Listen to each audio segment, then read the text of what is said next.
Ada beberapa hal-hal dasar yang semestinya kita menyadari tentang keberadaan kita di muka bumi ini.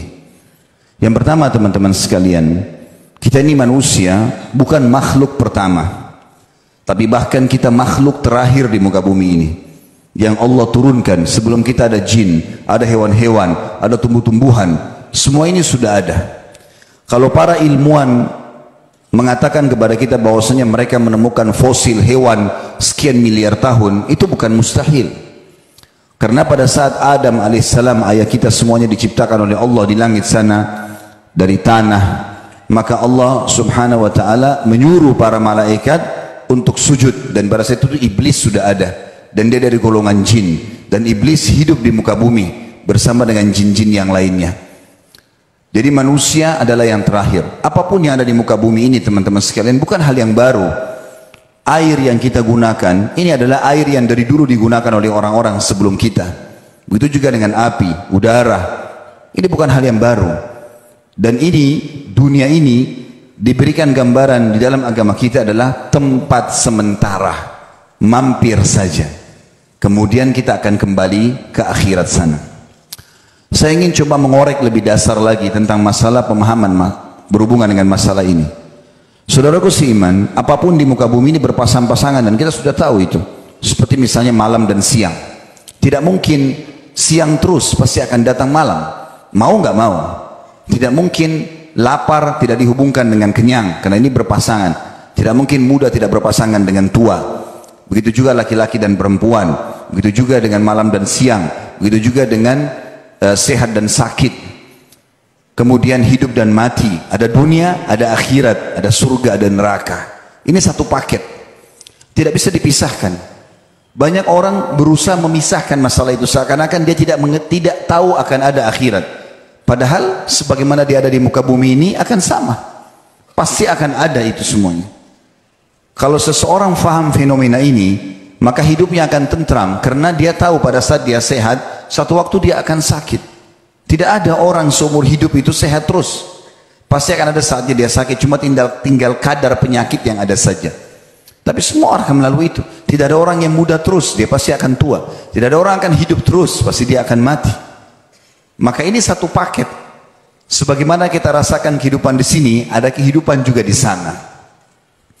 Islam datang memberikan kepada kita gambaran dunia ini bukan untuk ditinggalkan, tapi ditunggangi, dikejar prestasi terbaik untuk mendapatkan juga yang terbaik di akhirat sana.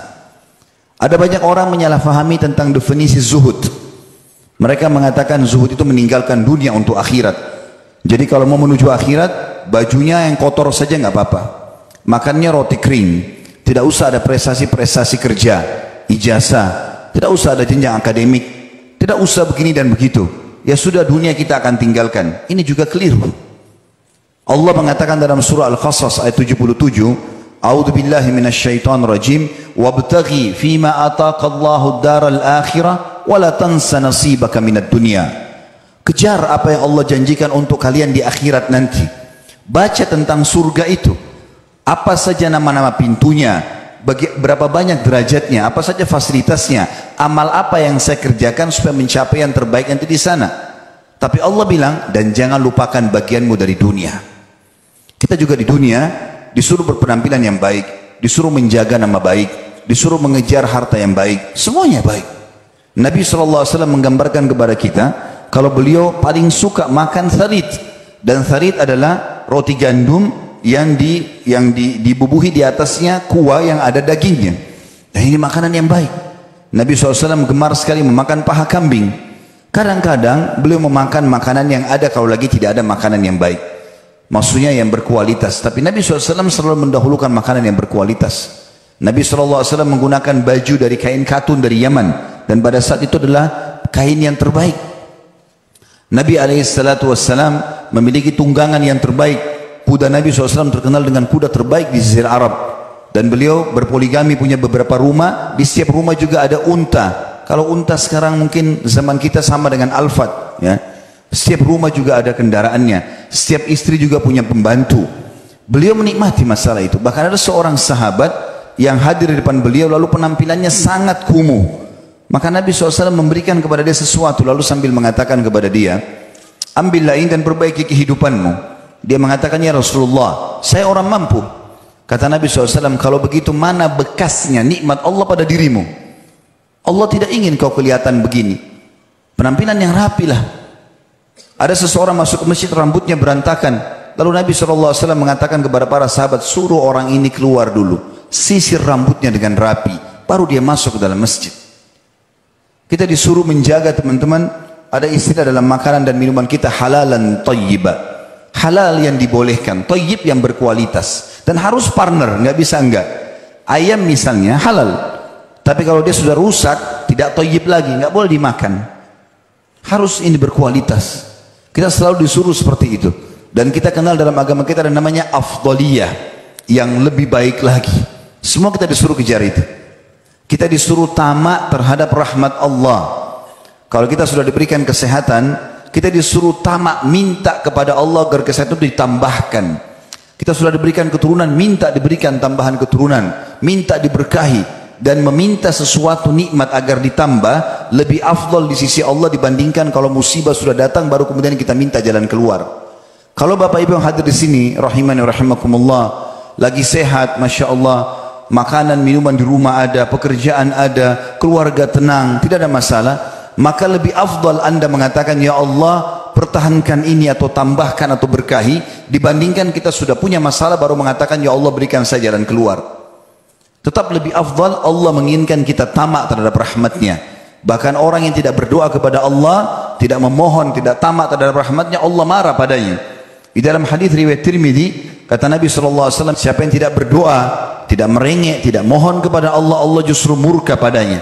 Sampai seorang penyair Arab mengatakan, jangan kau minta sama manusia, karena kalau kau minta padanya, dia akan marah. Sekali, dua kali, tiga kali, mungkin dia masih memberi. Kali 4, 5 kali dia akan marah. Tapi mintalah kepada zat Allah, yang kalau kau tidak minta justru dia marah. Allah menyuruh kita kejar yang terbaik.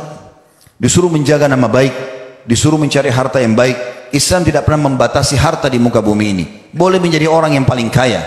Abu Bakar, Abdurrahman bin Auf, Uthman bin Affan bersaing dalam perdagangan mereka, tapi hal yang positif, dan masing-masing meninggalkan warisan yang sangat banyak kepada keturunannya, banyak bersaing dalam sedekah yang diberikan pada saat sedang jihad dan seterusnya, ya. Jadi kita disuruh mengejar yang terbaik. Bahkan Allah Subhanahu wa taala mengatakan kepada kita, kalau Allah akan membalas kita dengan surga kalau kita mengorbankan harta, prestasi dunia kita dengan jiwa kita. Allah telah membeli dari orang-orang mukmin harta dan jiwa mereka yang dibalas dengan surga.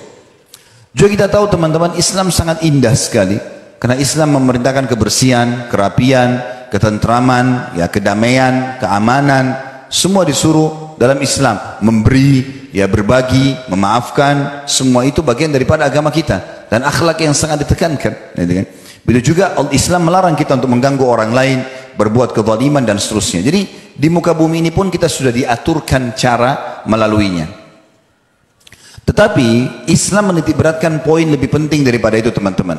Ternyata kehidupan dunia selain kita disuruh kejar yang terbaik, makanlah, minumlah, pakaianlah, carilah pasangan yang terbaik, prestasi apapun silakan, tapi jangan lupa ada yang lebih baik lagi di sana.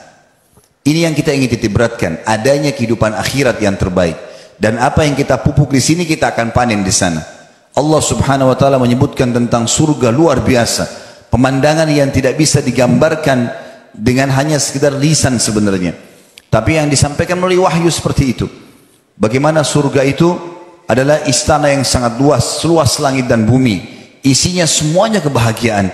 Kata Nabi SAW, siapa yang masuk surga maka tidak akan rusak pakaiannya, tidak akan habis masa mudahnya, tidak ada lagi rasa lapar dan haus, tidak ada lagi buang air besar dan buang air kecil. Makanan dan minuman yang mereka makan yang tidak dibutuhkan oleh tubuh mereka akan keluar dalam bentuk keringat yang lebih wangi dari bau kasturi.